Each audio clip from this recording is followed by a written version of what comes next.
Welcome, everybody, to the Soul of the Unexplained. I am your host, Jim Kelgard. That's right, Jim, with two M's. Why? Well, because my mama dropped me on my head when I was a kid, and, well, let's face it, folks, I'm a Raiders fan and didn't have an awful lot of good sense to begin with, but that's beside the point. But joining me tonight, unfortunately, my co-host and brother from another mother, Mr. Roger Stokes, is unable to be with us this evening. He's not feeling very well.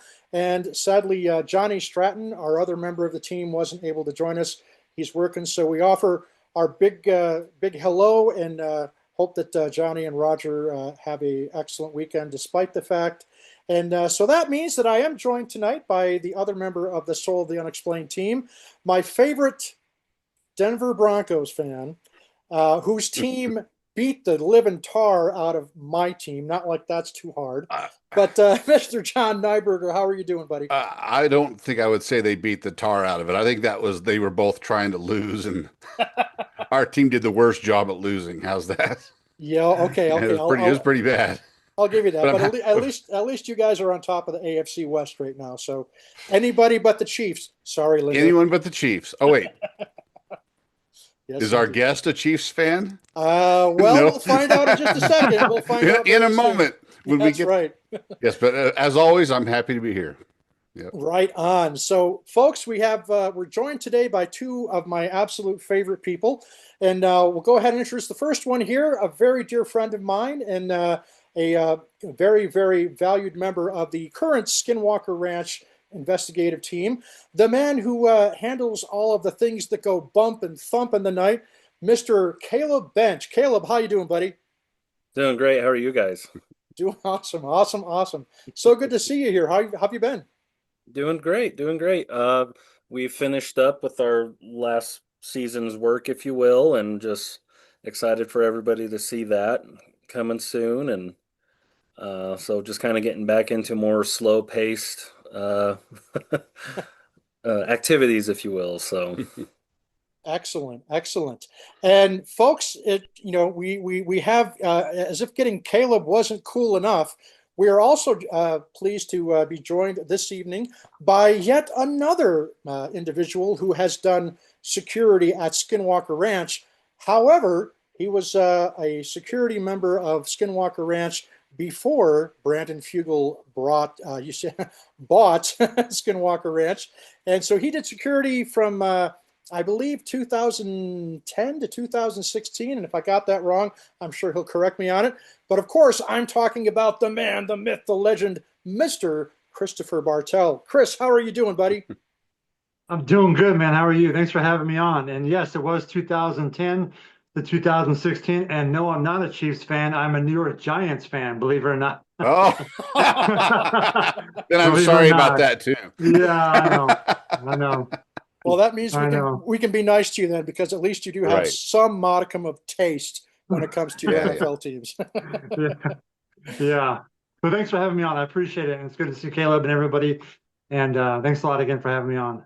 Absolutely. So, guys, I figured, with the fact that you have a shared history with working at Skinwalker Ranch, and I thought that kind of a great place to start for our viewers would be to give just a little bit of a background for those that might not be too familiar with Chris Bartel. So, Chris, let me tell you if I get any of these points right here. So, we have that. You've got a history of working with the United States Air Force and the security forces. You did some time working at Nellis Air Force Base in Las Vegas. Cadre instructor, GCTS. Of course, that's Ground Combat Training Squadron, if I'm not mistaken. Silver Flag Alpha, Creech Air Force Base, which I think is really cool that you worked there as well. And of course, you also worked for the Department of Energy, the CSC, and of course, Bigelow Advanced Aerospace Space Studies. And of course, that was from 2010 to 2018. And of course, again, you were with Skinwalker Ranch doing security there from 2010 to 2016. And of course, you were also a federal police officer. And is that what you're currently doing these days? I just retired from federal law enforcement.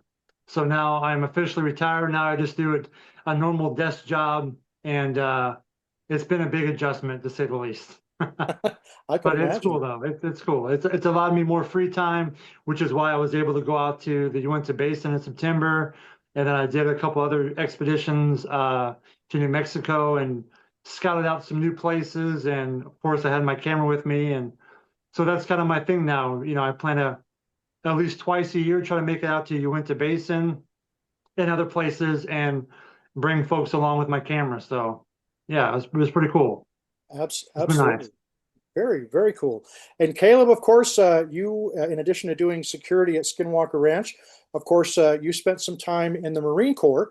And if I'm not mistaken, you were a tank guy, right? You're in a tank crew, which I think is awesome. And then you've also done law enforcement with is it Duchesne County that you worked for Duchesne County sheriff as well, or Yeah, that's where I started. I was there for 2.5, 3 years. And then, well, currently I do more with Roosevelt City actually, and I do more on the reserve side now. So, Okay, fantastic. So, folks, we got two awesome guys here, and we're going to talk a little bit about what it's like from the perspective of a security officer at Skinwalker Ranch during the two most well-known periods of Skinwalker Ranch, which, of course, would be during the Bigelow era. And, of course, Bob Bigelow, if I'm not mistaken, he purchased Skinwalker Ranch along about 1996 or thereabouts. And Yep. so then, of course, he sold the property to Brandon Fugel in 2016. So let's go ahead and get started, and I'll throw this question out to both of you. And so I guess the big question is, um, Chris, just real quickly, if you could tell us how did it actually come about and come together for you working at Skinwalker Ranch of all places? Oh, that's kind of an interesting story. So I was working for I had just got out of the Air Force and I was working for the DOE at the Nevada test site, had a Q clearance, making good money. And my wife, who I met in the Air Force, she was also a cop in the Air Force. Um, she got orders to Malmstrom Air Force Base up in Montana. And that's where she's from originally, is Missoula, Montana. So we thought, hey, this might be a good move, move closer to family because, we're living in Las Vegas. And so I had to resign from the DOE and then travel up to Montana. So when we got to Montana, I had a gig lined up with it was a Marshal Service, but it was around into 2009, into 2010, there was a federal hiring freeze, kind of like now. Mm-hmm. And so when I got up there, that position was no longer available. Mm-hmm. So I basically had to kind of figure things out. And then she got pregnant with our first son while we were up there, and the Air Force was downsizing at that time. And so they gave her the option to stay in or get out. And being in security forces, you deploy all the time. You're always overseas. And she just flat out said, hey, I don't want to raise a kid being gone all the time. And I was like, Roger that. I totally understand that. I said, but there's no jobs out here in Great Falls, Montana. So we got to roll the dice back to Vegas. So I had just left the DOE thinking that I can just jump right back on board. I still had a Q clearance and they were frozen too. So this is no kidding. I literally packed up my truck in Great Falls, Montana, drove. My wife is pregnant. She's trying to box up the house and get things ready to move out to Las Vegas. We have no jobs. I have no job. I'm making phone calls on the way to Vegas, and I had a lot of connections. And one of my Air Force supervisors, he kind of had his fingers in all kinds of stuff because Nevada is a very unique state. It's 86% owned by the government, tons of black world projects, and that was my whole world I was coming from. So I started making phone calls, and then I got a contact for Area 51 for a company called CSC, which is Computer Science Corporation.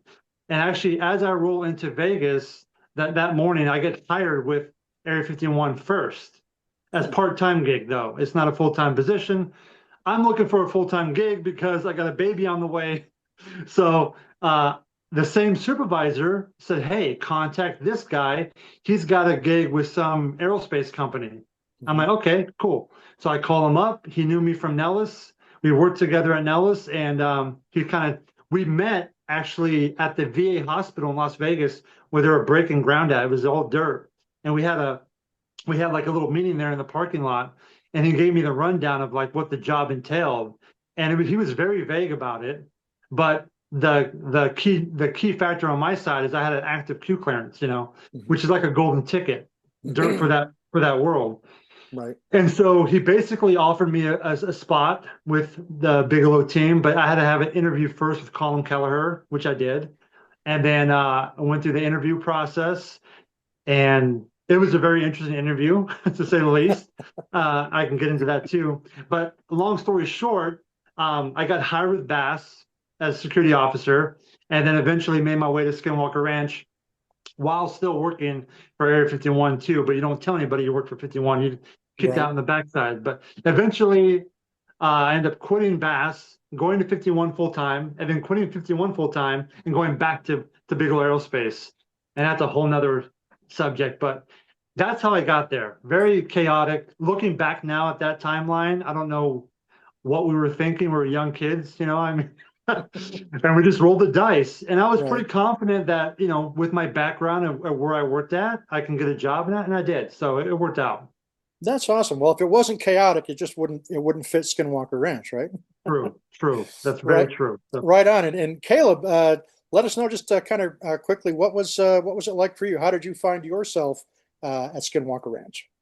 Oh, I got a phone call from my brother-in-law, Thomas Winterton, and asked if I wanted to do security on this crazy ranch out in the middle of nowhere and try and make a little bit of extra money. And I was like, yeah, sure. And I was like, what is this place again? So he says, oh, it's this place called Skinwalker Ranch. And I had no idea what this place was or what it was even about. And it was just a chance to make a little bit of extra money and quit doing like a weird a boring normal job, if you will. And so my first day was Halloween 2017.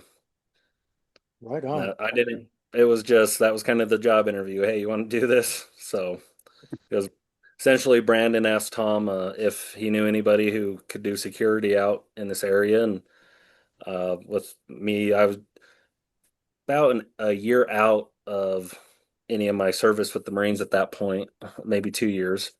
Mhm. So, oh no, yeah, it was about 3 years actually now at that point, thinking about it. So yeah, it was something to get back into doing something like this, and I was like, sure, and that's what actually got me into law enforcement. So Sweet. Now, Oh, that so happened first. You did yes, the ranch first and then got back into law enforcement. yeah, Oh, okay. yep. That's cool. I didn't So know that. I thought it was the other way around somehow. no, so I was on the ranch doing security. And then in October 2018, we'd had rumors of the show happening at that point, some talks going on at the higher levels. Um, and then we had some devil worshippers trespass on the ranch the one weekend. And Thomas and I, that weekend, we were out there because we'd heard some other individuals were going to try and either push onto the ranch or do some stuff on the outskirts or, and try and come in somewhere. And they had their little group out there with them. And Tom and I sat out there all night, Friday, Saturday, and Sunday night, um, waiting for these people. And so it was Saturday morning when I we left, and it was like 7:30, and we're like, all right, we'll be back at like 3 or 4 o'clock in the afternoon. And so we go home, and I come back, and I noticed there was where the main gate to the property is. There used to be a little barbed wire gate mhm. just to the north of it, where the one of the neighboring ranchers would run up to his water gate for his water turn. And someone had actually pushed their pickup into that and pushed it and blown it out. Oh, boy. And so I came up and was like, noticed that that gate was down, and I was like, what the heck? And so I went up and followed those tracks, and then and found another pair of tracks, and one was like just a huge footprint. Had to have been like a 15 or 16 size foot. My foot with a boot in it, I wear 12s, and so me wearing my boots, my entire foot could fit inside that footprint still. Oh, wow. So I was like, okay, this was a big dude, but then the other footprint was tiny. And I was like, that's either a kid or like a really small female. and the small foot was barefoot, which was really weird. And so I followed those tracks all the way up the canal up to where the command center was. And that's where I know, and at that point they had done this little dancing prance thing. And at that point we'd gotten some different cameras up, and the video of that's pretty, they weren't the best cameras, but you can see them over there doing their little ceremony or whatever it is that they did, and then they left. And that was like 40 minutes after Tom and I had left that morning. Right. So it was that, and that was kind of the big thing that made me okay. So if I'd have actually run into these people, what would have happened, or how determined would they have been? And I'd been rolling the idea of doing the police thing anyways, and so that was kind of the thing that made me go, yeah, I'm gonna do the police thing and put myself through the academy, um, and then the show came about, so I was like, that's good. Uh, I'll be active law enforcement and have the military background, and then so when the show rolls around, I can be, it's people go, okay, it's pretty legit. Adds to the, like, it's real. What we're doing out there, it's all real, Hmm. and it just adds that level of professionalism and that knowledge that I've had to rely on now for the last 8 years, and it's helped the investigation in a lot of different ways, not just with investigative techniques or things like that, but it just I think it adds that level of professionalism and reality to what we're doing. Is yes, this is absolutely real. So Absolutely. And I think that's one of the things that makes a huge difference of adding an additional layer of credibility to the show is the fact that both of you, both you, Chris and Kaleb, you both you have that law enforcement background. So it makes the insight that you have of wanting to make sure that the ranch remains a secure location from, not just the weird things that are out there, but the biggest threat of all, which of course is the human factor. And I know we've heard stories in the past of people that have tried getting on the ranch illegally and things like that. And so it's to that end, it's probably very, very good to have somebody like you, Kaleb, and you as well, Chris, when you were on the ranch. So, Kaleb, if I'm not mistaken, your first day working at the ranch was actually Halloween, was it not? yep, yeah, yep. So I What? just How fitting is that? yeah, right. So yeah, it was we just yeah, what is it, 8 years now? Yeah, So yeah, I just had that's that nice little hell or that anniversary, if you will. yes, indeed. So let's, Kaleb, you've kind of talked a little bit about what your first experience was like being there in the ranch, but let me put it to you this way. And Chris, I'll ask you this one as well. But Kaleb, we'll start with you on this. When was the first experience that you had there on the ranch where you were like, okay, there's really some next level shit going on here that just doesn't make sense, and maybe there is something to some of the rumors and legends that this place really is hmm something out of the ordinary. What was one of the first experiences or encounters that you had that made you go, "Whoa, okay, well, this was weird." So my very first one would be June 2018. So it's about six, set, or what would that be? 7, 8 months Mhm. since my first time on the ranch. And I could say that there were other things that had happened that I was like, okay, that's weird. That's interesting. Um, but nothing like that smoking gun that there's something going on. So I was out there with an individual and his girlfriend, babysitting him essentially. Um, and we were out there. It was about 1:30 in the morning, and we were out past Homestead 2. There's Homestead 2 and then Homestead 3, which is just a little bit northwest of Homestead 2. And then there's these what we call bait pens, but they're these dog runs that Mhm. Bigelow's team had set up. And Chris has spent many a night looking at the trees out there in those things. Oh yeah. And we were sitting out there at what we call bait pen 3. And I was just talking with these two. Um, and I was leaned up against our UTV that we had out there when the whole area like just lit up green. So imagine flipping the light switch at your in your room, right? So if someone like walked into my room right here and turned the lights off and then flipped them on, and but it was green. But we're standing out in the middle of the field. I don't remember crazy wind. I don't remember any kind of sound. I remember some cloud coverage, but I still being able to I was still able to see a lot of the starlight. I don't remember the moon being out. Mhm. Um, I think it was closer to the time of the month where the moon was not out. And so again, it just lit up green, and all of us stop and look at each other like, okay, what the heck's going on? And then over the corner, over my shoulder, I saw like something out of the corner of my eye. So I looked, and this was above Homestead 2 at that point, and there was this object floating out, floating above the homestead in a downward fashion. So it looked like it was a controlled descent of some type, and it was flickering. Hmm. And I would say it was emanating its own light. Aha. And I don't So remember. it didn't have like the FAA mandated, No, this landing lights and stuff. it wasn't a pattern of flashing. It was the entire object looked like it was strobing or emitting some kind of light. So one of my first thoughts was, okay, was this a firework? But it would have had to been launched on the ranch for it to be where it was. Mhm. And again, I don't. There was no sound that I can remember.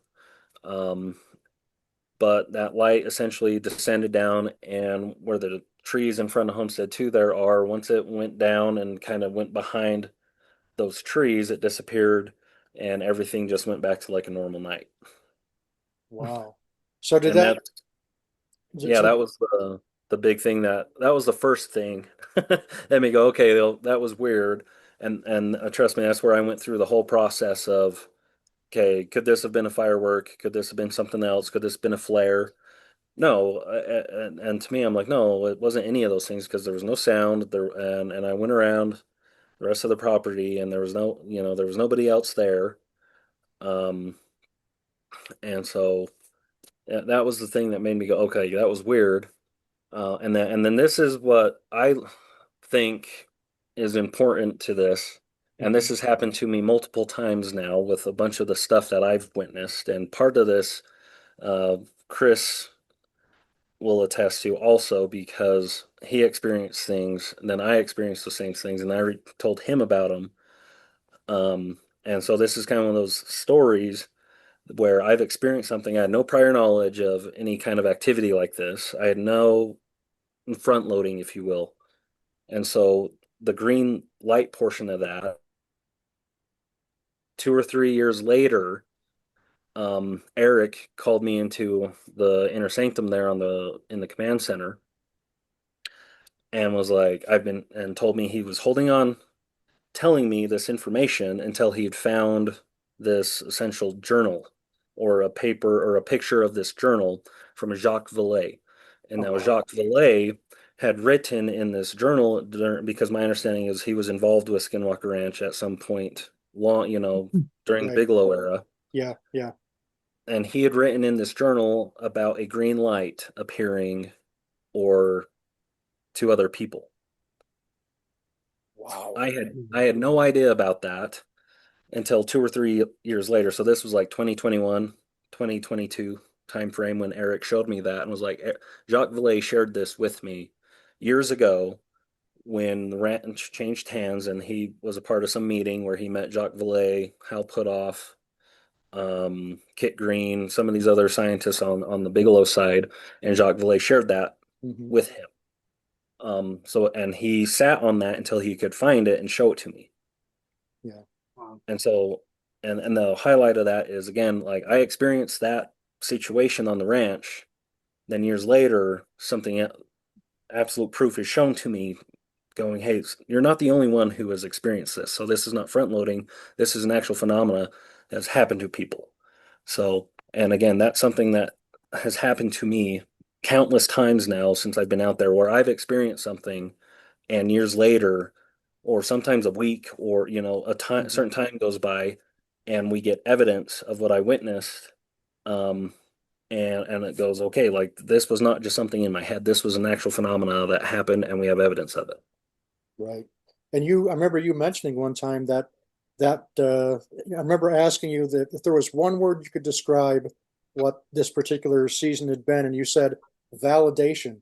And Yes. one of the people that you said played an active role in that word having prominence for you was some of the experiences that Chris had had at the Yeah. ranch as well. So, Yes. my one question that I have for you regarding the green light, was that the mesa that lit up, or was it the base of the mesa and like the area by the bait pens as well?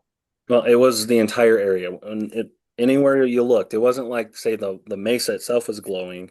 It Right. was like the entire area around us was green. It Wow. was like Okay. the natural light, if you will. If it was daylight right now, if I had a green light bulb to go put in my lights over here, and this whole, or better yet, like Chris's room right now is all red, Yeah. Hmm. from his lighting. It was just think that typical alien bright green. That's what that was like out there all around Homestead 2, everywhere. It wasn't like in one centrally located place. It was everywhere. It was like it was daylight. There was Hmm. no shadows, that I could really remember. It was literally just green. That blows my mind. That is wow. That's a little unusual. Yeah. Yeah, Yeah. to say the least. So, Chris, let's ask that same question to you. Of the during the time that you were there on the ranch, what was maybe perhaps one of the first moments that you had where you're like, okay, there's definitely something out of the ordinary going on here that didn't factor in. You couldn't didn't have a prosaic or rational explanation. Could you talk to us a little bit about that for a moment? Yeah, when I first arrived at the ranch, it was in October of 2010. I didn't know anything about the property at all. Didn't read the book. That was the only thing out there in 2010 was really Collins and George Knapp's book, Hunt for the Skinwalker. Right. I didn't read it until like months later, after I had been working out there because I didn't want to have any pre-notion of like what Caleb was saying, front-loaded type stuff. And before I even went out there, there was very limited pass-ons of what to expect or what to encounter. It was really just a job, and you were tasked with not just doing security, but we also did the investigations, data collecting, and we also did like part of the experiments out there too. So, Hmm. and kind of like Caleb, he's involved with the experiments and stuff. We did the same thing. But my first week out there, I kind of wrote the place off as a joke, honestly, because when I first arrived out there, the guy that hired me was excited that I got on the property, and got there late at night. And immediately I, put my stuff, my gear inside Homestead 1. I met the ranch managers at the time, and we walked down to Homestead 1, Homestead 2, and he started taking pictures. And he thought they were orbs, like legit orbs. But me being a photographer, I was like, no, those are dust particles, Dust particles. and Yeah. they were there. It's called backscatter. I think even Eric Bart has debunked, a lot of those pictures. Hmm. Not to say that I didn't see orbs during my time out there, because there was two times where I did see something that was not a dust particle. I'll just say that. But to answer your question, the first week I was out there, because we did 2 week rotations out there, so you would do 2 weeks on the ranch, drive back to Las Vegas, do 2 weeks in Las Vegas at the aerospace plant, and then come back to the ranch. So we were flip flopping, and there was a small team of us at the time. There was only maybe 5 of us out there, Hmm. um, and there was 2 of us at the time, 2 officers at the time, double backing. So you had a partner with you, which was great. But anyways, the second week, I was up there with a different officer, and we had this routine down where one guy in the morning would go on a morning run and get eyes on the property and kind of scout out to see if there was any trespassers or anything out of the ordinary. And then the other guy would do the report like the night before. So we did these daily reports that went to the Pentagon, probably James Lukatsky's desk, honestly. But so we did these reports every day. And so he came back from his run and he said, hey, I found some unusual prints on top of the mesa.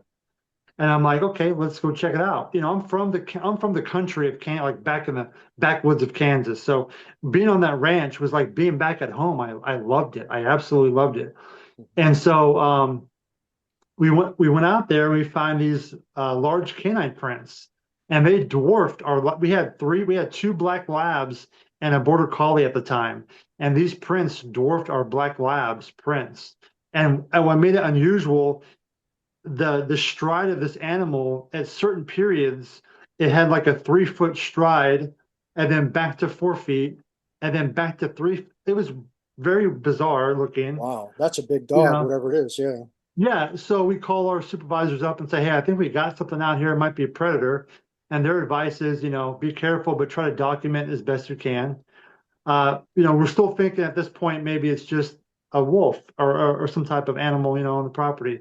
And now we're concerned because we have dogs out there and we have ranch managers that are out there and ourselves, we're out there at night. Hmm. So that night we have this bright idea to go out and capture this animal. That was kind of our mindset. Like, hey, because the whole thing is trying to gather evidence, right? Gather data. And like, this is an Right. opportunity to gather some real evidence. So we go out and we noticed that right off the get-go, the dogs that were with us were acting very skittish, and they were like right by our side when normally they go out in the pastures or up on the mesa looking for rabbits and stuff, but they stayed very close and they looked concerned. So that was our big focal point, was watching the dog's behavior, and that would mitigate how we patrolled the area. So we knew that we had to be cautious. So we get to Homestead 2 and we set up a little campfire out there and kind of hang out. And now it's about 3 o'clock in the morning, and we had been traversing all over the mesa, and we just felt like something was there watching us. We just felt like this eerie sensation. And so it starts kind of drizzling a little bit, and it's about 3 o'clock in the morning, and we're like, you know what, let's go back to Homestead 1 and call it a night. Nothing's out here. So we start backtracking our tracks from that night, and we find behind our prints those big canine prints. Oh, So this thing had been following us the whole night, pretty much. And now we're like, holy crap, this thing is following us. And the dogs are acting like really high alert.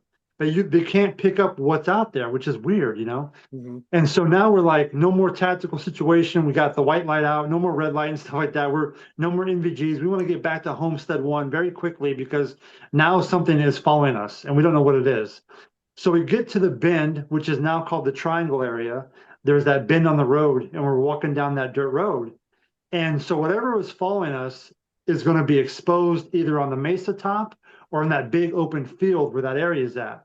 And this is in October, and the water canal that runs through the property is mostly dry at this time.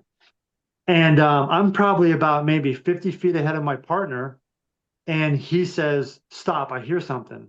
And I'm like in a trance, like I'm not really even paying attention. I'm like focused on getting back to Homestead 1. And when he said stop, I kind of snapped out of it, and I turned around to say, what? And this was the weird part.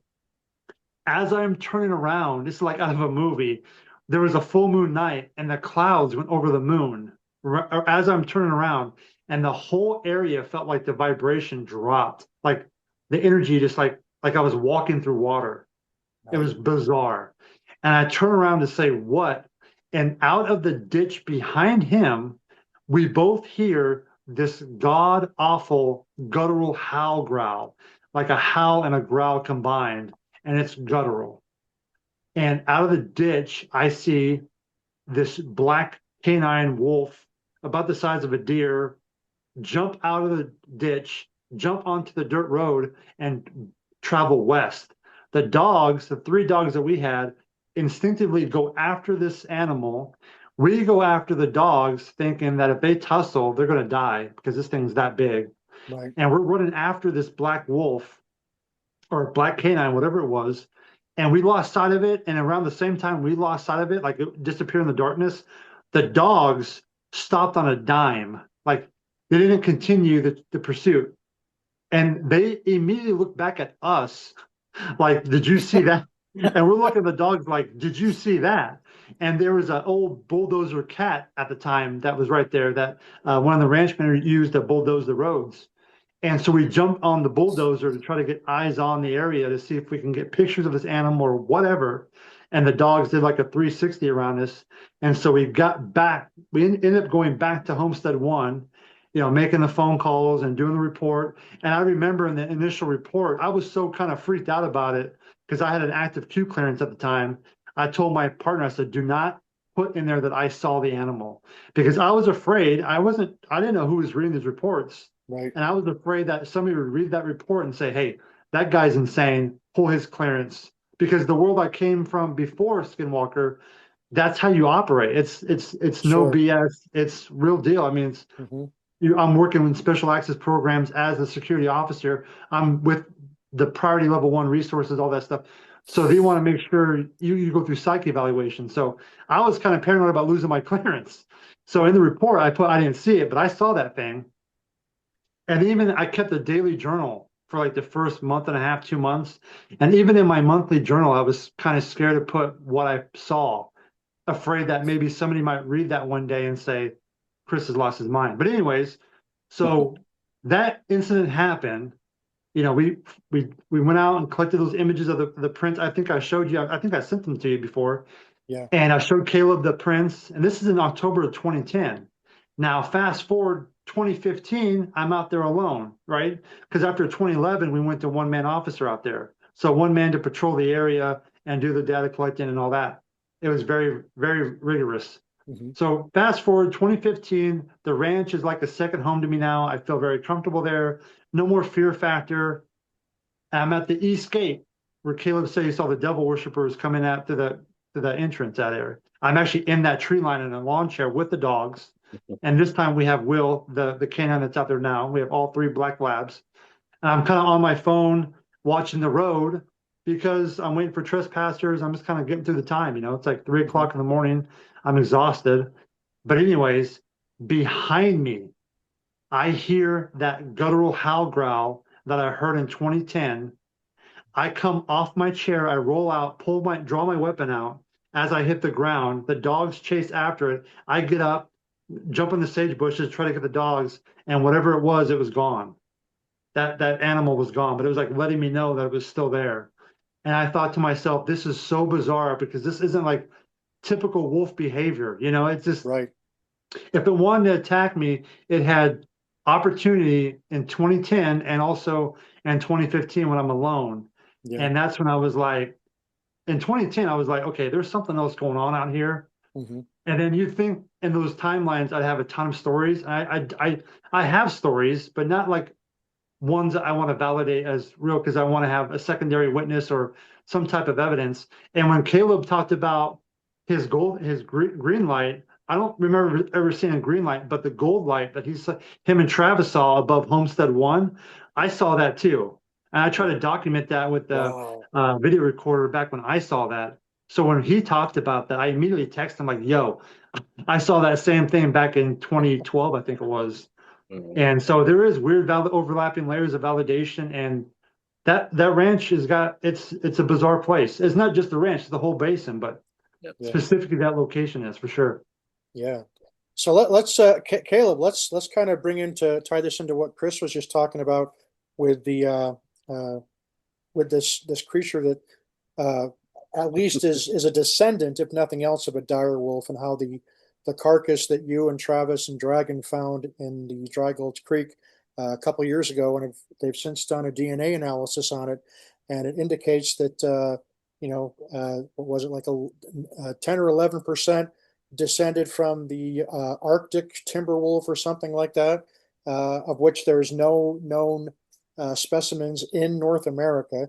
But then the other 89 some odd percent of the DNA was classified as unknown or uncatalogued, which I thought was particularly interesting. So you also have seen the big paw prints there at the ranch, if I'm not mistaken, in recent years, or I guess I should say in the years since Chris has not been working at the ranch.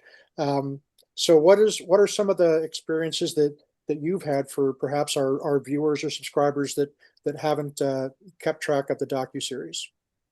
So very similar to what Chris has described. So a lot of things I kind of look at Chris and go, "You're the one that gave me this curse," you know. Um, Oh man, there were a couple things that he shared with me. quantum Um, entanglement. yep. Yeah, The gift that So keeps on giving. yeah. yes. Oh yeah. So Chris, whatever happens in Vegas definitely doesn't stay in Vegas, apparently. Kidding, Comes man. No kidding. comes back to the ranch too. Yeah, you're Um, right about that. but so Chris had actually shared that story with me in 2019, I think. Yeah, When we asked him to come back out to talk to him during the first filming season. And that was a really cool time because I got to spend a lot of time with Chris that week. yeah, And he shared with a lot of stories and stuff. Um, and so this was, and then my first, I guess you could say, crazy experience with something like that was probably 3 years now, 2022, I think. But what happened was it was October time frame, which I think that's interesting. Um, September, October timeframe, and Mhm. one of our guests, Pete Kelsey, who's brings a lot of drones and stuff to the ranch, and great friend, comes in from the Triangle area because at this point we had tons of people on the property. It's right in the middle of our documentation series filming, so we have all these camera guys running around. We have PAs running around. I do have other individuals who are law enforcement or prior military that help me with security also, so they're out and about. Um, and Pete comes walking back in to the command center, and his face is just white. Um, and he's just like, "You're never gonna believe what I saw, or what's out there right now." And he pulls up this his phone and shows me these big old footprints, these canine footprints that are next to his shoe. Um, and he wears size 13 shoes. I was gonna So say he's size 13, if I remember correctly. yeah, Yeah. Pete's not a small person. No. Um, and these footprints are about as big as his damn shoe. And I know we've got those somewhere to share, but and he's just like, those things are running all up and down the fence line out there by the triangle. And I was like, great, Pete. And that means now I get to go out there and go find. And so I go out and I park a little bit before the triangle up on the canal side, and I get out and I find, yeah, and they're right there. They're just big old line of tracks following this fence line, and it goes south past the triangle into the thickets down there where Dry Gulch Creek bisects the ranch. Right. And I end up following these tracks down into the thicket down there, and it starts getting dark, and I'm going, this isn't the most intelligent thing I think I've ever done, um, following these tracks into this place. And so I had my shotgun with me and everything because I figured, if I'm down in that thicket, I'd rather have a shotgun with me than anything else. Yeah. And it was just kind of that, I hate to say it, it's like that dang story in that Georgia Nat book where the ranchers followed the tracks down and they just disappeared at the water's edge at the creek. So at that point, I wasn't able to cross the creek and see if the tracks had gone on to the other side. It was light enough and bright enough that I could look at the other bank. It was one of those areas where there was enough that I could see, and weren't any tracks that I could identify on the other side. So I don't think it was something that jumped uh, across or swam across right there. Maybe it did go into the water and went upstream or somewhere. I don't know, but that was the first time I saw those big tracks like that. Um, but we have found big tracks like that multiple times since that time. And then obviously the big thing was, um, gosh, has it been almost 2 years now that we were doing one of our experiments and we went down Dry Gulch Creek and we found the carcass, which was nasty and disgusting and rotting in the water there. And we end up taking the jawbone sample, we should have taken the whole head in retrospect, but at that point, we honestly thought it was just a big dog or a coyote. But by our biologist, who's been finding all sorts of crazy stuff on the ranch and in the surrounding area, Mhm. identified the jawbone itself as a dire wolf. He said it's 1-for-1 match with the dire wolf. He put it up against eastern gray wolf or other canines, coyotes, coy wolves, things like that. And the only thing that it matches, bone structure, everything, is a dire wolf. And then to hit on your point, Jim, my understanding of how the DNA tests work is they trying to match the DNA to any known samples. So that would be any kind of your modern canine, your eastern gray wolves, your Arctic wolves, your Greenland wolves, your Eurasian wolves, and they took that DNA from one of the teeth off the jawbone that we took, matched it up against everything, and my understanding is they can only tell us what it is not based on the fact if it doesn't match anything. So if it matches any of the known samples, that's how they identify it. Right. You have to have a known sample to be able to identify it. So if you don't have a known sample, you can't identify it. And so when it comes back that 90% of the DNA is either unidentifiable because there's no matching DNA, that's extremely exciting, or it can indicate that 90% of the sample is potentially decayed or something of that sort, right? Right. So that is still an option, but from my understanding, this test did come back going, look, we can't identify what 90% of it really is.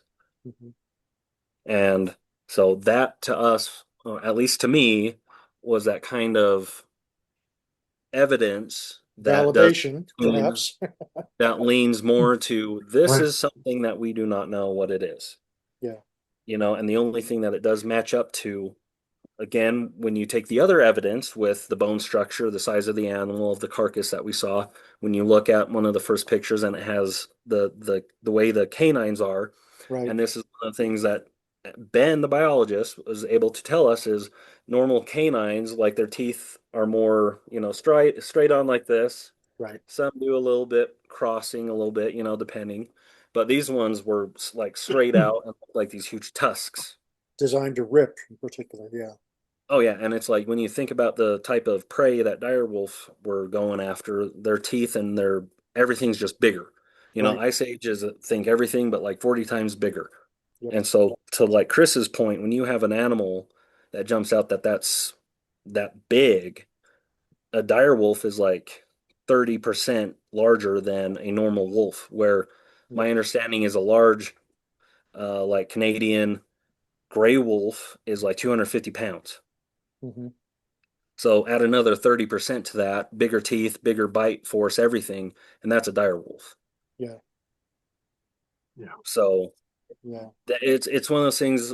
We were It's at the end it. of the day when he told us that, we were all like, "That's bullshit," Yeah. Hey, because everybody knows the story of the dire wolf attacking the calf, Yeah. Yeah. And from the book, and we were like, "No, that was one of the first things that we were all like, oh, that's just stupid." yeah, it's funny you bring that up. It was like, so after I had the wolf experience in October of 2010, like 2 months later, I decided to finally read the book. So I'm laying on the couch inside Homestead One, where the command center's at, where you guys have the table at. And I'm reading the book, and the first chapter is about the wolf. And I'm like, are you kidding me? Like, I had no idea. Like, I was just like, what? And Yeah. then, I don't know, it was just Yeah. bizarre. hey, I have a question. Kaleb, speaking of 2022, at Phenomicon, at the Insiders Meet and Greet, you played some I know audio. exactly where you're All right. coming. Yeah. Well, Oh, yeah. what I want to know is, has Chris heard that? And did Oh it yeah. sound familiar? Yeah. Right. Did that ring any bells for you when you heard that? Yeah, so him and Peter Kelsey, he showed me the audio, and it's almost exactly what I heard in 2010 and 2015.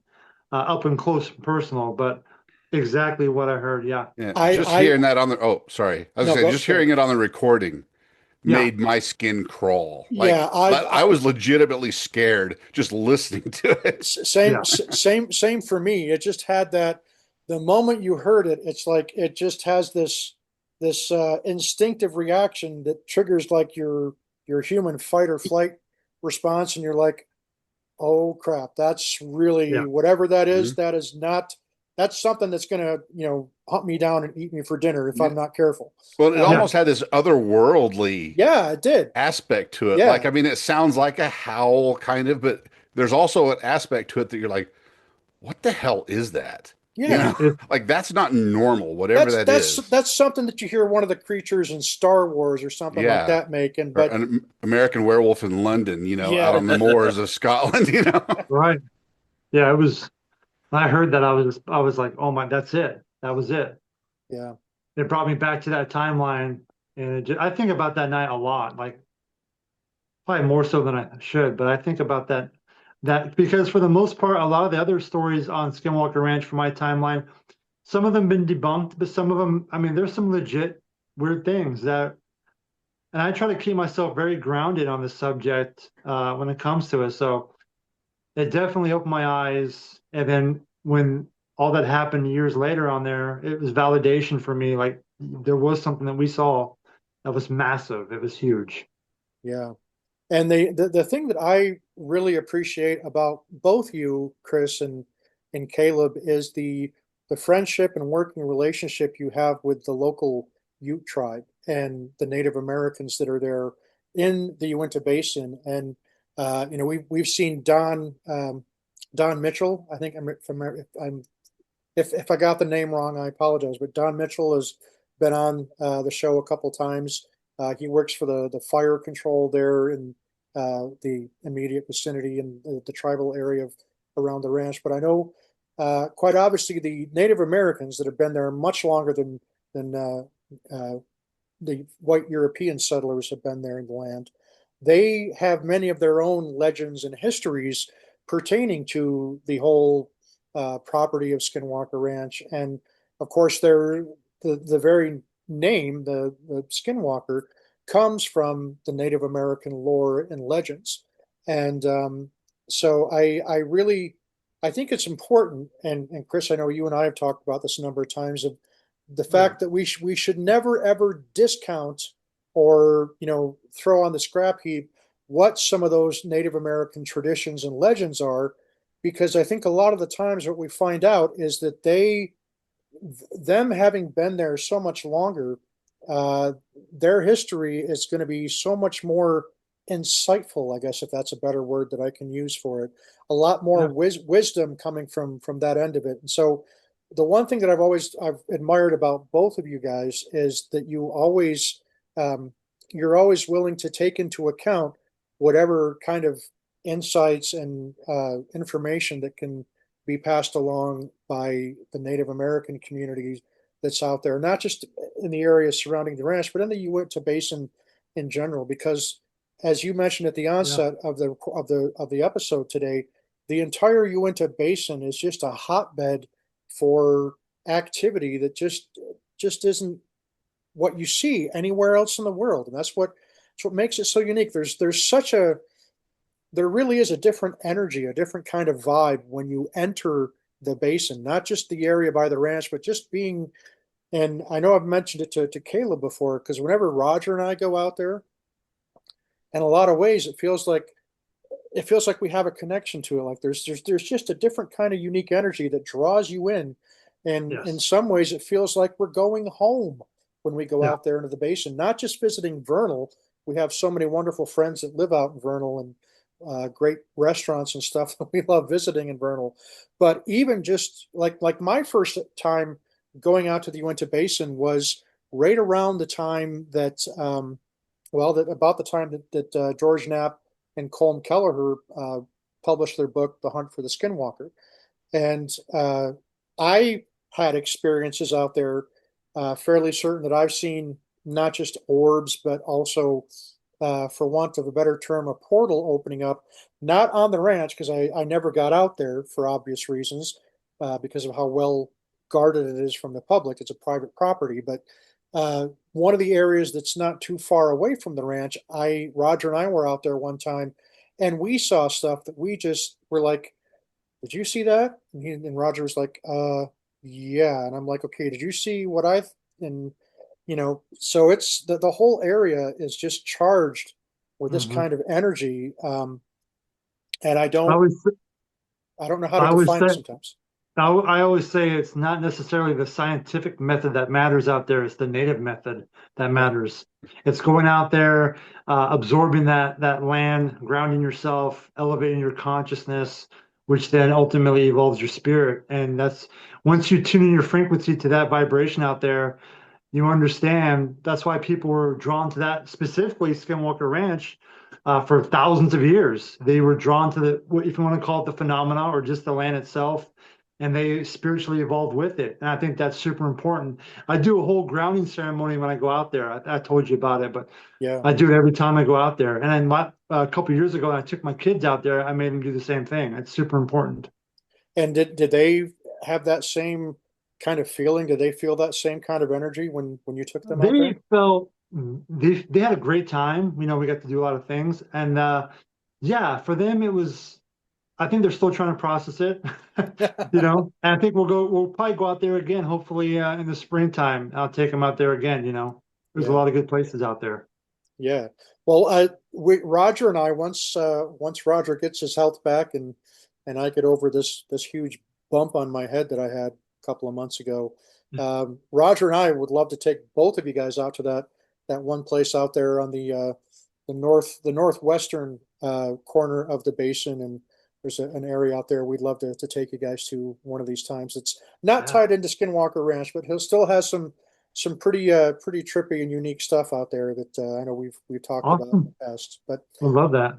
yeah, so yeah, I guess the big question I have is, you know, during Phenomicon, there's a lot of people that get to sign up for this tour that takes them to the perimeter of Skinwalker Ranch, and of course, it takes them up to the barricade there and up towards the gate. But that's in the daytime. So I guess a question I have for you, Kaleb, we'll start with you. Is there a different kind of vibe or different kind of energy being on the ranch in the daytime versus nighttime? Uh, this kind of taps into what we've been talking about the last couple minutes. But yes and no. Let me clarify on both. Okay. A lot of times the ranch just feels like any other place too. Like Mhm. honestly, 90% of the time you're out there and it just feels like anywhere else. And when it comes to like daytime, you're just like, oh, it's just another ranch. There's nothing special about it. Same thing at nighttime. A lot of times it's peaceful, it's nice, it's just like anywhere else. But for whatever reason, yes. So that's the no answer. And now the other side, yes, is there's days where uh, even during daytime or nighttime, especially at nighttime, there are times where it feels way different. And there's times where it feels extremely heavy, and like what Chris has talked about, where it feels like you're being watched, especially in certain areas. And that's one of those other things is there's a lot of stories from other members on our team, on the current team, and I myself included, where you go walking down or you go to one side of the ranch and you just get that feeling like it's time to get the hell out of here. Hmm. And it's like you can't keep going past a certain point, and if you do push that, that's when things have occurred, physical reactions, or injuries or things of that nature, and that's been documented. Um, where and that's a part of the mystery is what's the trigger, what's causing it, um, what's behind it potentially, or who's behind it potentially, Mhm. and that's the struggle is we have gotten a lot of answers on things or to certain questions and through the investigative work, but at the same time, it just blows up the situation more and creates even more questions Hmm. as to what's going on or to why things are happening. Um, like myself, I've on that note, the injury that I'd probably say the worst injury that I've had that I got on the ranch was my eye, and that was 2019. And in fact, I bet I even have it and I could share it. But it was broad daylight when that happened, and then we've had things that have happened at night, obviously, to individuals. We've had multiple types of physical reactions that have been reported and that we've documented real time. So it's one of those things. There's what's the trigger? Is there a trigger? Is the other question, which we are, I think, in regards to certain phenomena, where if people are aware of the investigation and where it's at now, or the current investigation, um, the things that we found with in regards to what we're calling the bubble, Hmm. uh, and the things that we've measured at a certain uh, perimeter, if you will, within the property itself, Hmm. not necessarily the ranch's perimeter. Um, but and there are things that we have actively measured at certain points on the ranch now, and we've actually put these posts in the circle as much as we can, um, showing this is where a lot of documented reports of physical changes have occurred. So, and we're actively pursuing that part of the investigation. And there's parts of that I can't go into because that's going to be coming out in the next season of the show. Hmm. But it's one of those things that we have continued to look into this phenomena, and it in my mind it does tie back to your question of does it feel different during the day or at night, and it's a yes and no. you That know that makes perfect um, sense, actually. Yeah. and one of the things I notice personally, I'll tell you, is when a storm system comes through, it seems to me that I don't know if it's some kind of charging effect. I've noticed things when weather comes through at certain times. Um, we get the question, is it at certain times of the year?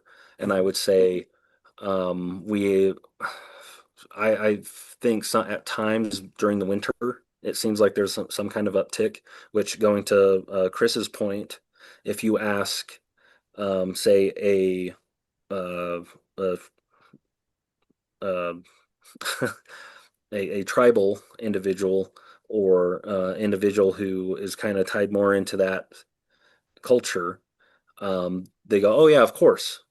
That's it's nighttime, or, it's the darker time of the year. The sun's not out. It's colder. That's when the spirits are moving more, and it's the same type of viewpoint when you go back and look at Europe or anywhere else where winter is the dark time, or perfect example, Halloween. What does Autumn, yeah. Halloween? Autumn is always seems to around the world. It seems right around, like you were saying, that September Mhm. to early November really seems to be a little more active with Mhm. strange phenomena. Yeah. Yeah, and Halloween is really the day that when you go back and look at the foundings of it, or the history of it, it's All Hallows Eve. It's the night where all the dead are very active, Right. and people are dressing up in costumes and doing their stuff to scare the spirits away. Hmm. And it's night you don't go out. It's the beginning of kind of the winter where it's darker more, and so you can go down that road, and I think there's definitely valuable information there and valuable viewpoints in regards to that. And again, I'm a spiritual person, Hmm. and religious person, and I've had experiences on the ranch that I classify as either this makes more sense because it's potentially more technological, but then on the other side, I've had those same type of experiences, and I go, this only makes sense because of the spiritual side, Right. and I think they're closer together than I think they go more in hand as opposed to knocking heads, right? Right. And so that's my thought, and it's one of those things that I try to remain open to a lot of things and think about it and have those conversations. But then at the same time, too, when it comes to the official investigation, we are extremely um, strict, I guess, or no, it's not a good word for it, but we try to again stick to the data that we can collect through the scientific process, Yeah. you know, and if we can answer questions through the scientific process as we understand it that go into this other realm, we're more than happy to go down that. And that's one of those things that again, when it comes to like Travis, as a scientist, to go down and I love that he's like very passionate about this. He's like, there's no pseudoscience. This isn't some outlier. This is Hmm. there is no fringe science. This is actual science. And like science is the process of looking at the unknown and trying to figure it out, Right. Yep. and he is one that is very open to having those kinds of conversations, crossing into the other side of it, you will, if you will. Um, Yeah. And that's why I think that the team that you have assembled right now, particularly Travis, obviously I'm biased because I'm friends with Travis and I play in a band with him, and I've gotten to know him as a person. But I, just as you said, he is first and foremost driven by the data as a scientist, and he's always going to look at things from that mhm. scientific perspective, to where he forms a hypothesis, and through the experiments, you either falsify or verify the hypothesis. But sometimes you also have to go down that spiritual rabbit hole, because it's the only thing that's approached it from another perspective, to say, okay, so maybe what we're seeing, this ties in with an old Native American legend, or this goes with one of the myths and legends that have been passed down of people that have lived on the ranch that have experienced it, or people that are in the basin. So that's one of the things that I love the most about the secret of Skinwalker Ranch, and the fact that you have Dr. Taylor involved, and that you guys, more so than any other docu-series that approaches this kind of stuff, you guys are driven by the data, and the fact that um, as spectators, people like me and John, and all the people that watch the docu-series, have watched that gradual evolution, to where when we started, I mean, you just look at Travis Taylor in the very first episode of season one, he's like, Thomas makes the comment of, the ranch responds differently when we bring new people on the ranch. And Travis is like, giving him the side eye, like, the ranch responds differently. Well, Okay. So, right, and yeah. and and this also hits on the point that Chris brought up uh, this exact topic in my mind is like he just said he didn't want to put something that he experienced in an official report, right? Right. Because he was afraid of the Mhm. consequences. And that's been something that we still face today in reports and things. And then like what you're talking about, this topic of we we we experience stuff on the ranch that we're like, how do you even tell this to somebody? Mhm. You know? Yeah. And I guess that's been one of those things where I'm like, I experienced it, and that's where I try to recount my experiences with this, and I just like in my law enforcement side, I go through, okay, these are like the 5 points that I distinctly remember, and these are the 5 points, and this was and this is chronologically how it happened in my mind, and that's how I have to kind of store it, if you will, Mhm. um, especially when things like that, like the type of subject we're talking about, occurs. Yeah. And so it's very much one of those things where and at this point we're a lot more open about a lot of those types of experiences, um, just because it is a part of the investigation, and as much as I wish we had more evidence to back some of that up, we don't, and it is one of those things, though, is it's the witness testimony is still a valuable part of any investigation, and Chris knows this as well as I do when it comes to, like, say, a law enforcement side, witness testimony. They lean out heavily on it in the courts, but at the same time, it's one of the worst pieces of evidence because it Right. can, Yeah. Yeah. stories can change and all that stuff. So that's why you have to document, when it comes to witness side, so much in an investigation. And that's where, say, like, prime example, to say, like, a murder case with witnesses and stuff, it doesn't go into court a month after the murder happens. It's 2 years down the road because a part of that is the process of talking to everybody, reviewing, re-interviewing, and interviewing, and again Doing doing d- it 20 just freaking times, right? doing Because discovery and all that. Yeah. they're looking for any discrepancies in the story. Hmm. But if you get the person that comes in and go, this is what I saw, this is how it happened, this, and it's, 98% the same story over 2 years, they go, okay, that's, the story hasn't changed. This is the evidence that can back it up. And that's the important part, is like a lot of our stories that we're having are tied to other events that are recorded. Yeah. Most certainly. So Chris, same question for you, real quick. When you were on the ranch, did you notice the difference between? Was there a different vibe or different energy between working and being on the ranch in the daytime versus evening? Just like exactly what Caleb said.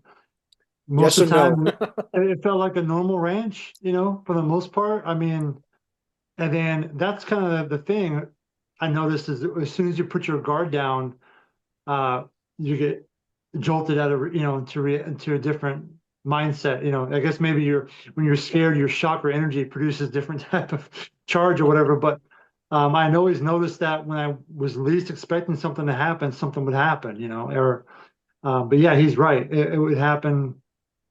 Storms too. I noticed that as well. A big storm surge would come through, and things felt weird for a couple of days after. Mhm. Um, at nighttime, it's always eerie out there. But just like Caleb mentioned, there were several nights I'd be on a walking patrol out there with the dogs, and I would get to Homestead 2, and it's like 1 o'clock, 2 o'clock in the morning, and I would just look down toward Homestead 3, and I'd be like, nope, not tonight. And I would just go right back. Sometimes I would traverse the mesa right up and try to get an eyes on of like, why don't feel like going down there? Is there something that I really kind of pushed the envelope out there when I was alone, because I felt like the more I immersed myself in the environment, the more I would have an opportunity to document something, or the Right. layers would be pulled back. Because even though OSAP ended in 2011 or whatever, we were still on the ranch for 4 or 5 more years afterwards. And there was a very small clique of us that continued on with the research, continued on with documenting. It just, it's just not really talked about. It's just not. But there was guys out there, me and maybe two other guys, who every single time we're out there, we try to keep finding and collecting data as best as possible. Right. And most of the data that I collected was the Native American stuff, the artifacts and things like that. But pushing yourself on that environment would sometimes, you have to do that. I always felt like if I wasted time inside Homestead 1, I was just like missing out on something. So I spent as much time as possible walking around, daytime, nighttime, bad weather, good weather. But Caleb's right. If most of the time it felt like a normal place, and then sometimes it felt not normal. I've And heard from a few different people that when they've been out at the ranch, occasionally, maybe not frequently, but occasionally there would be this feeling of heaviness, feeling of Hmm. agitation, stuff like. Yes, Did you ever experience that when you were there? Like 100, just for some reason, something's 100%, off. You're grouchy now. Everybody's 100%. grouchy. Yeah. Yep. And then also I noticed when I would come back from the ranch, it would take me about 3 days to come out of the funk. Like this, I would be lethargic. I would be just out of it, like totally zoned out. Mhm. Like for 2 weeks, I'm operating every night, walking out in this ranch, trying to collect data, evidence, and then secure the property. And then, I get relieved on a Wednesday night, and then I'm back in Vegas Thursday morning, and I'm thrown into this world of like Las Vegas from a small ranch in Utah, and it would took me days to kind of unwind a little bit. Mm. So it had a drain on me for sure. Not all the time, but most of the time, yeah. Yeah. And that's kind of Oh, weird to say. You're going to Vegas and it takes you days to unwind coming from Yeah, a ranch. yeah, That's absolutely. backwards, Chris. I know. I Yeah. know. It was weird. Well, But yeah. Kaleb, I remember you and I've had the conversation before that um, I believe you mentioned in one of our previous podcasts that sometimes when you're going on the ranch, you kind of try to approach it with an air of humility, and because if the and maybe it wasn't you again. This is my head not working right, but I've heard it said that whatever emotional baggage you bring onto the ranch, for want of a better term, the ranch will augment it. In other words, if you go onto the ranch being humble and being, like okay, I'm here to learn, then the ranch will be more susceptible and be more welcoming, for want of a better description. Whereas if you go on there with this attitude that's where you're all cavalier and you're like, this is all bullshit and I'm going to prove it, and the ranch also can respond and say, "Oh yeah, hold my beer, watch this." So would you Yeah. is that still accurate? Would both of you say that's an accurate assessment? yeah, I would say not augment, but magnify. Magnify. Okay. Whatever. Yeah. And yes, I think I've said that. I know we've had that conversation before. That was actually one of the things that I want to say, not just Chris, but our team or Brandon were warned about when he actually uh, got the keys to the ranch, if you will. He was told, or I think it was Tom and Eric and Brandon were out at this meeting, I think at some point. And that's who I've been told by was you got to be careful of your emotional state. Um, because again, the ranch magnifies whatever is brought out to it. Um, and also that you have to get away from the ranch. Like we just finished up with our really heavy part of the year, and we're out there for 4 to 5 months during that portion of the investigation because it doesn't just stop; it keeps going. Um, but after that 4 or 5 months, it's not just that we have this grueling schedule. And from the past couple of years, it's 14 weeks of 5 days a week, sometimes six, especially towards the end because we're pushing as hard as we can to get everything that we can for the investigation. But you're out there 12 to 16, 18 hours a day. And so yeah, it's just a grueling schedule. But then on top of that, it's the ranch does have an effect on your emotions. It does have an effect on your psyche. Um, and it does touch into a subject that I know is very near to Chris. And it's one of those things that I'm thinking more about with any kind of potential physical damage done to us, and we don't know why.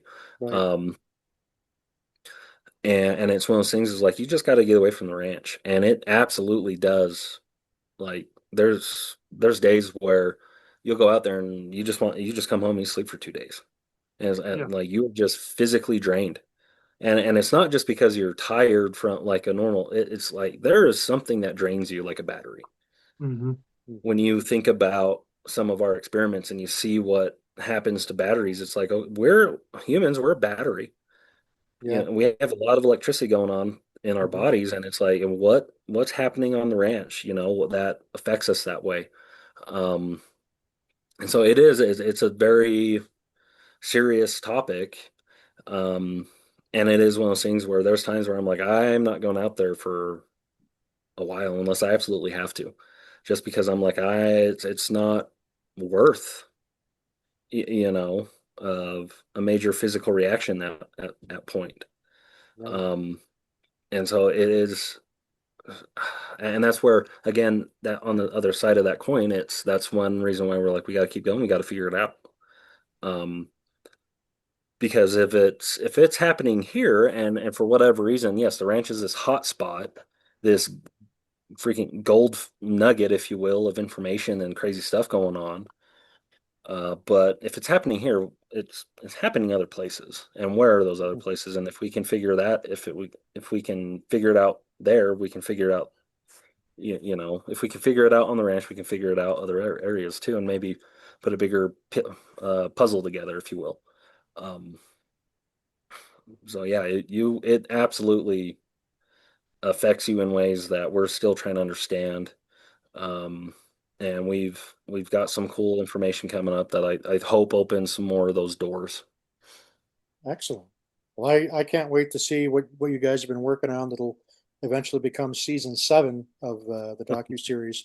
So we got about 10, 15 minutes left here, and to kind of tie things up here, I wanted to kind of shift gears just a little bit. And Chris, we'll start with you. But since the docuseries has been airing, and of course we're getting ready to head in, 2026 will be the 7th season of The Secret of Skinwalker Ranch. But it seems that just the general mainstream timeline, our reality that we live in, since about 2017, when that New York Times article was published, where the Pentagon admitted for the first time that, yes, we are still actively investigating UAPs, despite the fact that we said we stopped doing it in 1969. And so we all know how everything has unfolded since then. Now, right now, UAPs or UFOs are a hotter topic than arguably they've ever been since I've been alive, and that's going on 55 years. So, the thing that's most frustrating to me, and John and I talked about this a little bit before we started recording today, and that is John and I have become a little jaded, I guess you could say, just because, and I guess it's to be expected because the conversation has really started to shift, and we're now seeing more mainstream media organizations giving giving serious consideration, and it's no longer a topic that's getting made fun of as much. It's no longer, I'll go so far as to say, it's still not a fringe topic, as a lot of people used to look at it as being a fringe kind of topic. I used to, because I was so totally never a UFO guy. And now my spiritual and religious upbringing has always taught me that there is life elsewhere in the universe. You know, we're all part of God's creation, if you will. So I've never felt that we're necessarily alone on this planet. But one of the things that's frustrating for me is that so many people, and I can understand the excitement that these people have, I really do. But one of the things that frustrates me is that people they so desperately want to believe in something extraordinary.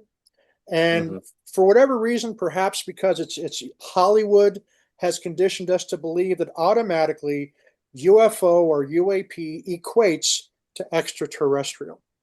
And that has been something that I have a very difficult time. Now, the way I view it is that if any of these UAPs truly are anomalous and extraordinary, for starters, I think that greater than probably 90% of what gets reported as UAPs are legitimate terrestrial-based man-made technology, maybe advanced technology of some kind. And for obvious reasons of national security, it's understandable why our government may not want to talk about that and keep those things, secret, because there is legitimate reasons to keep secrets from our adversaries and even our allies as far as our technical and weaponry capabilities go. But so many people, it seems, want to glom on to the fact that, oh, it's ET and that's the only possible explanation. And the way I've always approached it is that's just one possibility, but to me, it's not even the most likely possibility. I mean, we've heard it talked about how there's the interdimensional hypothesis for non-human intelligence. There's the crypto-terrestrial or ultra-terrestrial, which means that maybe we're dealing with a civilization or an intelligence that's always been here on planet Earth, at least as long as humans have. But because they're more advanced than we are, they've been able to largely remain hidden, if you will. But we've seen reports all throughout history. And even if we were to say, well, okay, anything that's happened since 1947, which is when people tend to agree that the modern age of UFOs began with Kenneth Arnold's sighting and the crash, whatever happened in Roswell back in July of '47. That it's kind of, everything just automatically has that ET. And I'm just not convinced that that's even the most likely. I will say that I think it is definitely a possibility, and we shouldn't throw the baby out with the bathwater.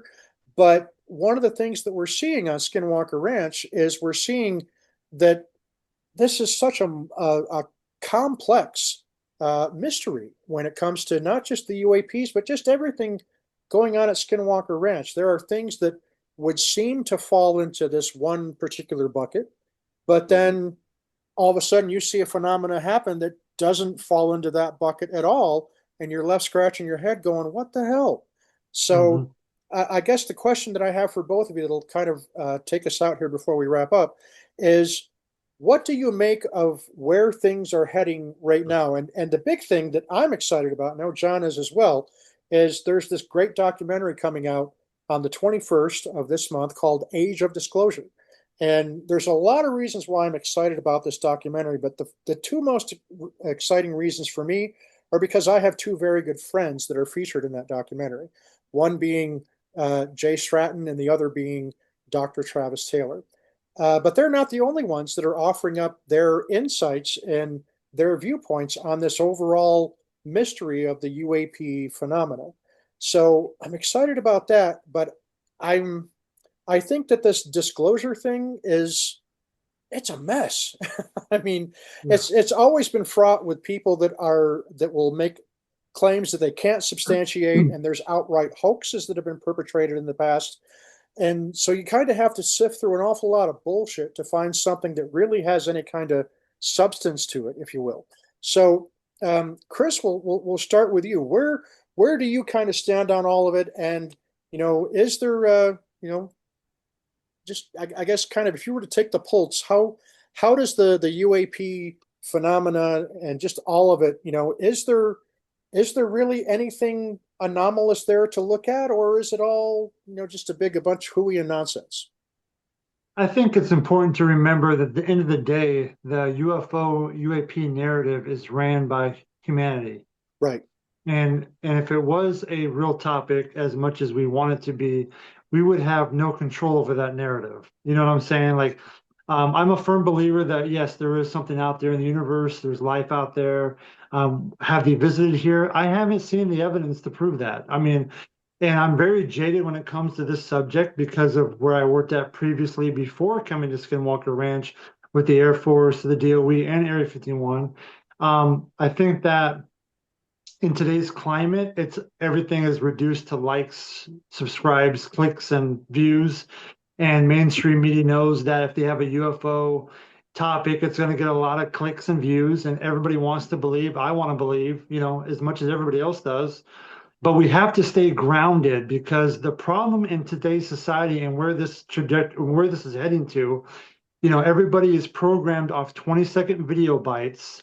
AI is evolving dramatically where you cannot distinguish a real video from a fake video. And so people are primed for these 20-second video bites. And every time you see online or X or wherever else, it's always a 10-second, 20-second video clip of something strange in the sky. We don't know what it is. It could be a whole list of everything, but our mind goes automatically to alien or whatever, And it's probably not the case. It's probably something very explainable.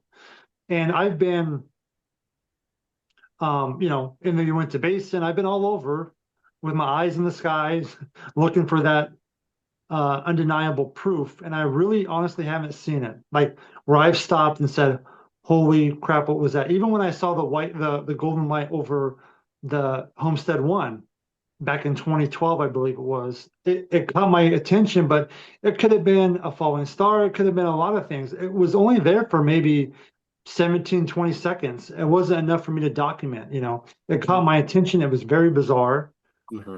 Was it ball lightning? I have no idea. But I think in today's climate, you're seeing the trends of everything's a UAP or UFO. When I hear the term UAP, I hear that means drone to me, or it means RTEC. You know, Mhm. when I hear UFO, I'm like, okay, that means possibly alien. I mean, I'm old school like that. I think a lot Yeah. of us are. Mhm. Um, so I'm curious to see where it goes. Um, like I said, I'm pretty jaded when it comes to the topic. I'm open. I'm 100% open to the possibilities. So Yeah. I don't throw it away, but I want to be like impress me, and I haven't been impressed yet. I really haven't. I don't Yeah. think a lot of people have, Yeah. honestly. We just kind of we want to believe so badly that we're willing to accept what's presented as real. And Mhm. in reality, once again, it's humans controlling the narrative of a narrative that if it was real, we would have no control over. It would be a black swan event every day, every Right. night, life changing, you know. Yeah. And now let me take it back. The Hopi have talked about star people for thousands of years. Correct. Mhm. And once again, it's the indigenous cultures that have that history. And not just in when I say indigenous, I'm talking all the cultures talk about star people or the connections to the stars. And we should stay grounded. I think if you want to meet UFOs or aliens, it's important to go out in nature, ground yourself, elevate your consciousness, and evolve your spirit. That's the best way to do it. Yeah. You know, Completely. avoid the noise. 100%. Kaleb, how So about you? I agree with Chris on a lot of the points. Because I look back, you're making me think about the last 8 to 10 years, and I say 10, maybe even, gosh, 13, 14 years now since when my dad passed away. Because I had some very powerful spiritual, if you will, or religious experiences around that time. And I think because of those experiences and the path that that put me on led me to the opportunity of being on the ranch. Right. And that's a whole nother topic. But and because I was never like say a UFO or um just a sec, guys. We got a little meltdown going on right now with my Oh, young. I'm sorry. Well, we can't hear anything on our end, so Yeah, Okay. so we we, so can't we hear yeah. it. Well, yeah. my the poor wife comes running in here, and I can Did, hear did him. did did you give the little one some of that habanero strawberry I jam? Is that know, what it right? was? Oh, might Pickles? be, might be. Um, Sorry about that. Um, but then I now I start thinking about the 8 years I've been on the ranch, and again, I was never like the big UFO or conspiracy or any of this, any of these realms, if you want to go down them, like ghost hunters, any of them. I never in my mindset, never in my corner. Just didn't care about any of it. In a way, I still don't. Yeah. Um, because I guess the military background and then just being focused on life, just like a lot of people are, just trying to make things, just trying to make it and live, you know. Yeah. Um, and I think that's where a lot of people are like what Chris is saying is like impress me is because he's like I've got so much more important stuff I'm worrying about, you know. Hmm. Yeah. And that's how a lot of people are. Um, but then I think this is where it comes back into the other parts where I grew up with Star Wars. I grew up with Indiana Jones. I grew up with all those big uh, worlds, if you will, or Star Trek, whatever. I grew up with fantasy. I grew up with all these other ideas, and it's fun, it's cool, and it's kind of that escape. Um, and then again, religion and all that stuff is a part of you're diving into the unknown, and it can be very real, and it is very real. And again, the last 8 years being on the ranch, I have seen so much stuff. I feel like I have been thrown into the deep end in a lot of these topics, I can understand that. Yeah. right? Because this I've seen so much and experienced so much out there that it crosses into so many topics. And it's one of the things like Chris has said. I'm still not convinced that it's to say aliens per se or you know I don't know Yeah. even after all the stuff I've seen. Hmm. I'm standing out there when 500 drones or 1,000 drones get launched into the air, and 300 of them get a kill command, and they fall out of the sky, Or if you're Thomas, they chase after you. right?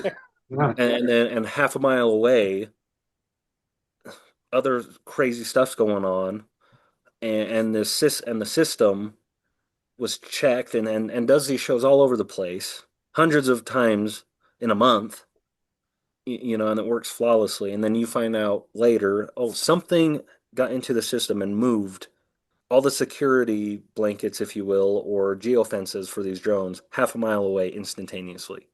Yeah. And then there's a 7 second delay between one side to the other.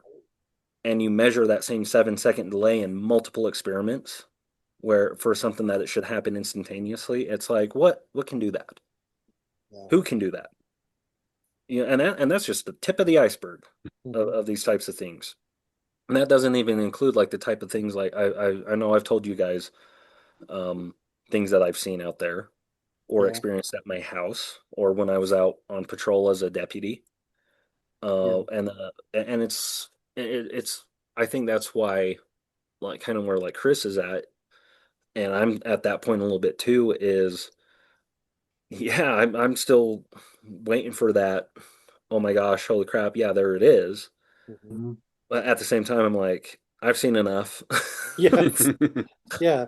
And I You and know. I guess yeah, and I guess and John, I'll let you chime in here and then we'll wrap things up here. But I know you share a lot of the same viewpoints that I do on the UAP thing. It's not that we don't it's not that we disbelieve it. It's just, you know, give us something substantial for once, right? I mean, Yeah. how would you say it? Well, yeah, exactly. And I agree with these guys. I think there's enough going on you can say, okay, there's stuff out here we don't understand, clearly. Hmm. People experience this stuff, whatever it is, we don't know yet. And that's why it's important to keep investigating it. One of my biggest problems right now, why I tend to lose interest in the topic, is that probably at least three-quarters of the major personalities involved in the UAP topic are full of shit. Can't be trusted. Yeah. No, you can't trust Yeah. them. And we know for a fact that some of these Yeah. people are lying Yeah. about stuff. And that just it drives me crazy. So I'm just Yeah. like, you know what? I'm tired of listening to them. Come back when you have some evidence. Exactly. Mhm. Well, go ahead. I think that's one of those things where that's like the word Chris uses is jaded, is, and I get it, and this is where, like on our side, it's a television show, and we know that the television show people, whom I'm good friends with, and I know what they have a job to do, and they want it to be visually cool. They want it to be all their like what they need to check in their boxes, but at the same time, I feel they're doing a good job of showing what we're doing real time during these experiments and showing crazy stuff. Hmm. And I'm going, we're not making this stuff up. Right. And to me, I'm like, it's absolutely real what you're seeing in the docu series and what we're showing. And we've been wrong in how we've interpreted some things because we're getting 30, 40 minutes to try and make a decision of what's going on. And then sometimes we do get a little bit more information later and we're able to make a better judgment call. But we're getting so much information, Yeah. in a year, some of the stuff that we were wholly mackereled about, we get something else happen and all sorts of new data. And we're going, what the heck do we even do with this now? And how do we even interpret this? Yeah. And to your guys' point, yeah, Chris knows the game too. It's military. It's you don't Yeah. let your enemy know what you have. Yeah. You have to play the game. All this stuff going on, and I'm like you guys. I hate that crap as much as anybody else. Hmm. Yeah. There's a big thing called the term need to know is really overlooked in this topic. Hmm. And unless you're directly involved with the SAP, like you're part of the project, you're not going to have a need to know. That's just the Yeah. reality of it. I mean, I've worked in these areas where me and you can work in the same building and I won't know what are working on, and you won't know what I'm working on because you don't have a need to know. Now you may observe something in the sky or something, and say, that's weird, but you don't have a need to know. And it happened to me personally when I was in the Air Force, and we could talk about it another time, but I witnessed technology that was way advanced at the time. And I didn't have a need to know, but I observed it, but I didn't report on it because I realized whatever I'm watching is for the protection of this country. Yeah. Or Yeah. and so if I talk about it, it's going to get us in trouble, and that's a big part of this whole topic is the term need to know and what that really means. Yep. I And can go ahead, Caleb. I was just going to say, one of my favorite parts from a movie, say is Men in Black, and it's when J and K are sitting there on the park bench, I think, and K is her Will Smith is his character sitting there, and Tommy Lee Jones's character goes, "Look, all these people's lives just keep going, even though we see all this stuff all the time." Essentially, and I'm kind of paraphrasing, but he Yeah. goes, "There's always like the one like battleship that's ready to destroy a planet. There's always this stuff going on, and all these people don't need to know about it." And the Because reason what's why these people go on with their lives is because they don't know about that. exactly. Yeah. And he essentially tells them, look, a single person is intelligent, can make good decisions, can rationalize things out. But when you get a group of people, they become stupid, panicky, wild animals. And Yep. you see that in law enforcement all the time, especially now in this Yep. country. 100%. And so it's 100%. like, so you think, hell, there's 30% of the population in this country that don't have the emotional or physical or even just the straight mentality to be able to even handle knowing any level of actual truth. Yeah. Because they wouldn't know what to do with it, and it would just send them off the edge. Mhm. And so it's like, what good will it do with certain types of information? Yeah. Because it's like until we can actually be adults and handle stuff and have actual conversations with each other anymore. Yeah. It might be a while before we're ready for that. Exactly. And so Yeah. it's like this topic, sadly, does get put on the back burner, but at the same time, it's very interesting. A lot of cool stuff going on. So, Yeah. Well, and you said it perfectly, Caleb. I mean, and Chris, you touched upon it as well. Is you know, right now, I mean, how many people? And I'm not saying this to get political, but there are some people that are still trying to figure out how to eat this month. yes. You've got a major holiday coming up with Thanksgiving, and there's still people that are living in difficult times that have to Yeah. figure out if they're going to have enough money to pay the rent. I mean, the cost of everything, at least here in the United States, is just skyrocketing, Yeah. and so it's easy to understand why a lot of people just don't pay any attention to this, even when there's some kind of major breakthrough and major news coming across. I mean, I look back at 2017, and literally, without exaggeration, probably 90% of my friends that have no interest in this kind of thing, when I brought up the article to them, still almost 10 years later, they're like, "The New York Times? Are you serious? No, that can't be." And I sent the article, like, "How did I miss that? Oh, that's right. I had a life to live." You know, and so that's just the reality. Is there's Yep. some people that just, and you can't fault them for that, and I certainly don't. But No. when you're people like John and I and the rest of us that have kind of a foot in that world, or in your case, Caleb, where you've got both feet in that world of I'm getting weirdness. dunked in the deep end, That's and right. people are just keeping my head down in it. That's right. You got the proverbial baptism by fire there. But Yes. but yeah, I mean, I can probably count on one hand the number of people in this field that I actually trust. If they were to come forward and say something, that I would say, okay, pay attention to what this person says, because they have they come from the background of being in a position that would be able to speak from authority and experience of having known, or there's somebody that has a track record of somebody that doesn't bullshit and doesn't say anything unless they can substantiate it, and they're not out to make themselves rich and famous, which unfortunately is what a lot of people, even 5, 6, 7 years ago, a lot of people that I put a lot of my faith in proved themselves to be that latter category of, you know, disclosure's coming, but you can only believe it if it's coming through me. And there's a few personalities out there that are like that, whose names will go unnamed at this point, but most of you know who I'm talking about. But yeah, no, I guess the way that I would say it and the way that I wrap things up is for me is when it comes to Skinwalker Ranch, I believe that whatever it is, the phenomena we'll call it, I believe it's real. It's very real. Mhm. But as you know, I know that you've said, Kaleb and Travis and everybody else on the team, to their credit, when people try to pigeonhole them and nail them down to it, they say, we honestly don't know. You know, it's there's so many things, it's so multifaceted. Just when you think you're figuring out one component of it, you get an experience or data that points you in a completely different direction and opens up more questions. And it's almost like you're playing a game of the more we learn, the less we know, kind of type thing. And but that's the thing that continues to draw me into Skinwalker Ranch is the fact that it really is the phenomena that occur out there really is real. It really does happen.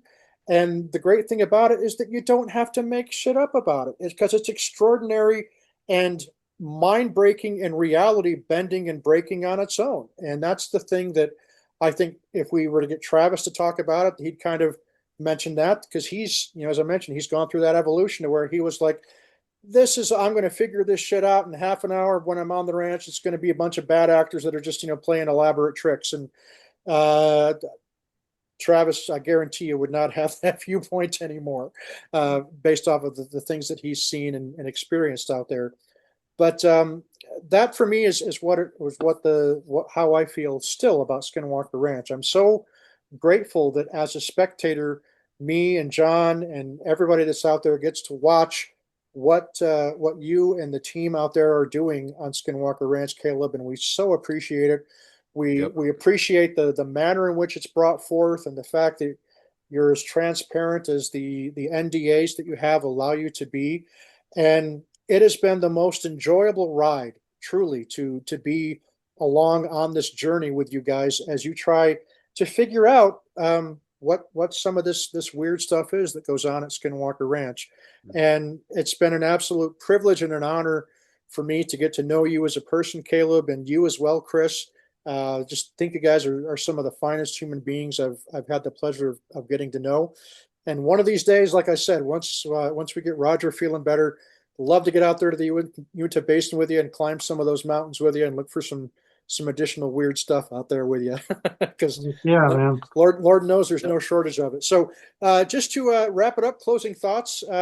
John, we'll start with you, and then we'll go to Chris and Kaleb, and then I'll wrap us up here. So John, No, closing thoughts and remarks. yeah, I just echo what you just said. It's great, Chris and Kaleb. It's been great, over the past couple of years, getting to meet you guys, talk to you, and find out a little bit more about, you know, what's going on in your lives other than the stuff we hear, on TV or in books and on the internet. That's been pretty great.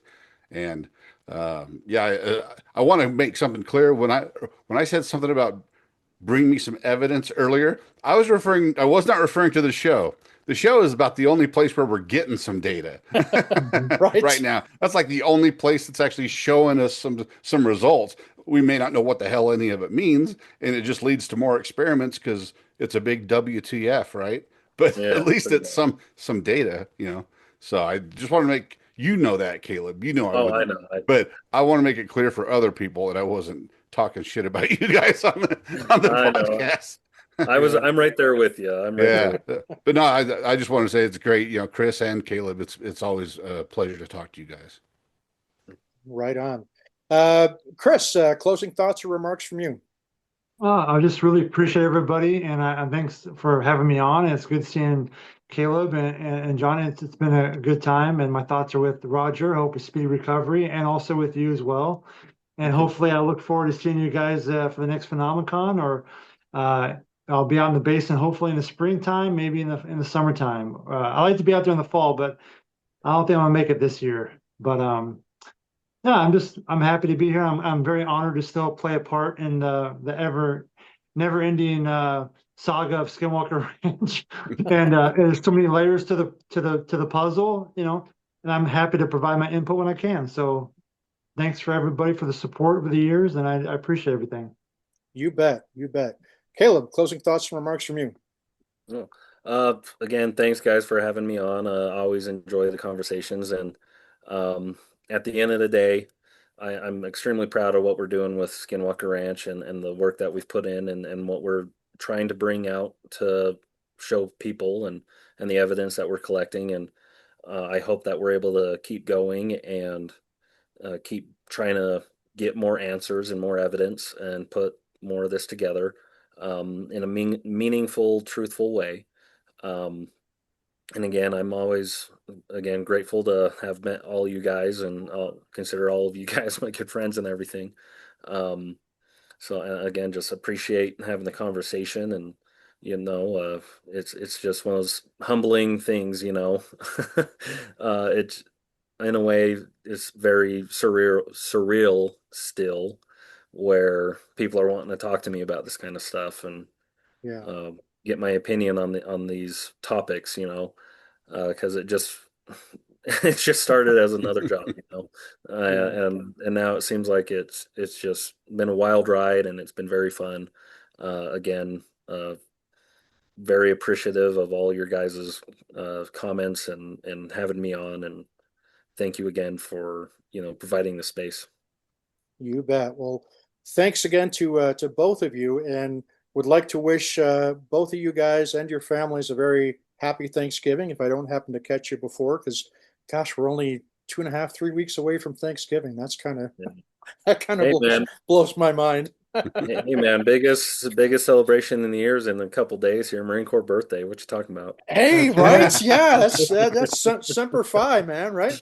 And So right on. Well, folks, thank you for checking out the podcast today. And again, if you get a chance, and if you haven't watched The Secret of Skinwalker Ranch, the amazing History Channel docu-series, you can watch it on the History Channel. I think they have some episodes you can watch, but also what I do is I buy every season when it comes out on Amazon Prime, and you can watch. It is available, all the other previous seasons on Skinwalker on Amazon Prime. So that's a great place to watch it. But I also got to give a shout out to the Skinwalker Ranch Insider Program, of which John and I are proud members of. And it's kind of like the super fan club type of thing, if you will, for Skinwalker Ranch fans and fans of the docuseries, The Secret of Skinwalker Ranch. And to find out more about that, just simply go to skinwalker-ranch.com and /insider to find out more about the insider program. There's 2 levels of membership. There's one where you can go month to month, and I think it's about $10 per month. And you could also do a yearly subscription, and you get a free T-shirt, an exclusive insider T-shirt. It's really cool.